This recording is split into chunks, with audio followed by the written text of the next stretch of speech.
Okay, we're gonna read out of our kindness method book, and the last we were reading was about the what I'm proud of, and we learned how to make a map and to write things down that we're proud of ourselves for. In case we're going through addictions or just trying to change bad habits. Okay, so now today we're gonna talk about tackling imposter syndrome. Hello. Okay, another thing that a well-populated and ever-live, what I'm proud of map is great for is challenging imposter syndrome. I rarely come across a client who does not feel that they are secretly something of a fraud and who doesn't feel like their accomplishments are real enough to increase their self-esteem and self-efficacy. Very often, clients who have been extremely successful in their careers will be quick to assume it was a fluke or that they were in the right place at the right time or to minimize their achievements in some other way.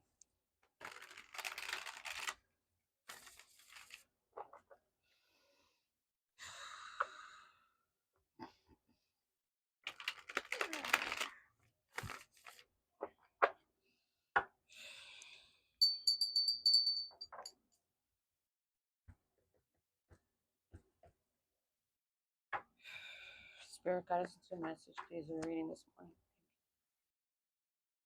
If I told you when you were younger that you'd have achieved what you have to date, would you have expected to have higher well esteem and more belief in your ability to overcome challenges by now?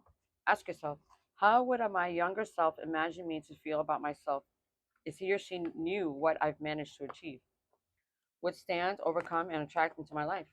If, like pretty much all my clients, notice a difference between the answer and how you're feeling at the moment, that's certainly something to think about. In case you're tempted to beat yourself up about this and it's in itself, please try not to. It's a useful observation, and we'll be working on addressing that in good time. Oh, come back here. Okay. Let's see. When I'm in the zone, chapter 7. The kindness method is much about cultivating self awareness as it is about increasing self esteem. So you can achieve the levels of resilience required to put into action and maintain your plan. The When I'm in the zone map, you're going to complete this chapter, will give you an opportunity to really reflect on what makes you tick, what feels right for you. It's about looking back on how you have reacted to the experiences you've had so far. Sometimes, when creating a plan or of change, we can make the mistake of designing it for the person we think we should be, as opposed to the person we have demonstrated ourselves to be many times before. Big shifts can take place when you start letting go of how we think and turning our focus to how we feel. When we consider what kinds of experiences make us feel good and authentically ourselves, when we think about the kinds of plans that have seemed to present the path of least resistance for us in the past, sometimes we're not proud of what we discover about ourselves, and that's okay. Sometimes we assume that things have to look a certain way in order to work. For example, I always associated being really productive with waking up early in the morning. Turns out I can get loads done after lying in. I observed that the clients whose initial plans of change transpired to most effective most quickly have something in common. They've taken time to reflect on what unique combination of elements is likely to make that plan realistic and sustainable for them personally. After all, 10 people can achieve the same goal as quickly as other 10 completely different ways. The When I Am in the Zone map provides an opportunity to capture what the conditions have been, like when you're successfully made things happen in the past, when you decided to do something or change something and you've done it. The map will enable you to do that. A lot of preparatory work on your own because you are the authority on this. You are the expert. You're the expert on yourself. Knowing yourself. When I think back in the times when I've been productive and motivated, I've always had to have a routine, even if it just involves things like going to the same coffee shop for a break at the same time every day. The King of Pentacles. Yeah, I get bored quickly with a routine, but I notice I am more productive also when I stick to something and be consistent. I've also found it useful to declare, but change it up a little bit. Still do the same goal, but like change it up a little. In case you're someone like me and you get bored easily.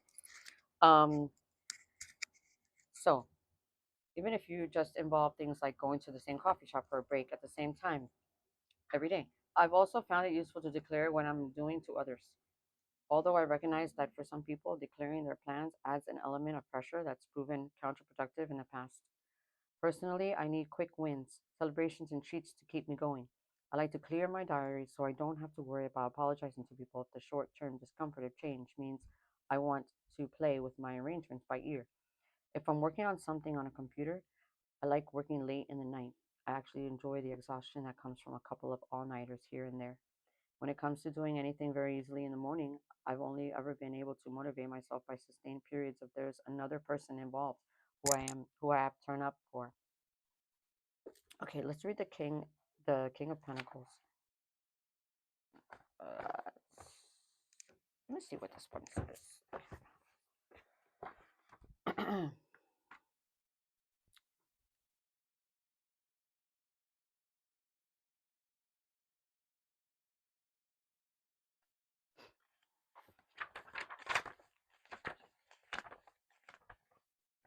King of Pentacles. Age, maturity level, older adult, zodiac, Taurus. Personality traits, stable, determined, hardworking, and pretentious. The King of Pentacles could be described as determined, stable, and proficient.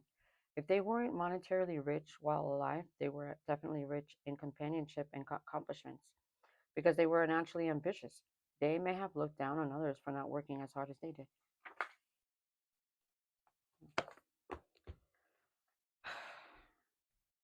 Everybody struggles, so we shouldn't be looking down on anybody. But when you know that you've worked hard to strive to to reach a certain goal or be the right kind of person you want to be, you want others to do the same. Knowing yourself.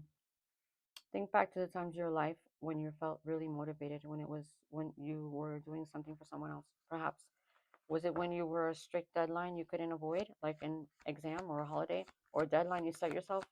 Was it when you had to make changes for your health? Was it for an incentive?